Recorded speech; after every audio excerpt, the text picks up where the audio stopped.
Hello and welcome to my Yu-Gi-Oh channel. Before we start, it would be great if you could like the video if you enjoy it, and check out some of my other videos either in the description or on the channel, just to get myself a little bit more popularity, or at least to promote the channel.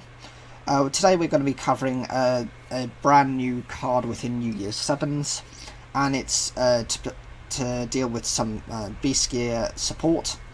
It's called the Post-Apocalyptic Beastgear World.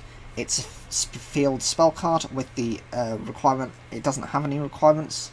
As long as this card is face up on the field zone, face up monsters on both sides of the field, Beast Warrior type, Fiend type, Machine type, gain 300 attack, and face up monsters on both sides of the field, which are Dragon type, Spellcaster type, or Fairy type, lose 300 attack. This card is quite unusual because it's very specific to what it does. It helps.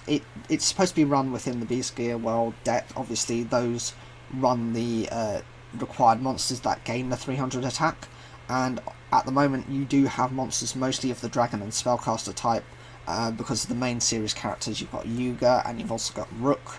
So that yugioh has Spellcasters, Rook has Dragon types, and I think what the female lead uses Fairy types at some point. So that's why that side of the effect is relevant there, and why it's important there. Potentially you're altering monsters of powers by about 600, because your cards are going up by 300, your opponents are going down by 300. So the point is to do as much damage as possible, or to at least reduce it to a manageable level, so you can actually go over your opponent's monsters. I compare this a little bit to something like Burden of the Mighty, because the whole point is to actually reduce your opponent's monsters' attacks.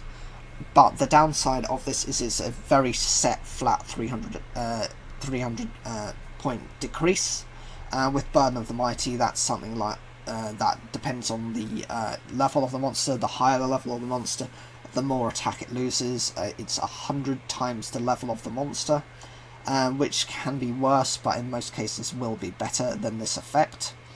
I like the design of this card. It's a very kind of like, you know, a barren wasteland type of feel, which is what the archetype wants to do. What do you think of this card? Whatever you think, leave your comments down below. Like the video if you enjoyed it, and don't forget to subscribe.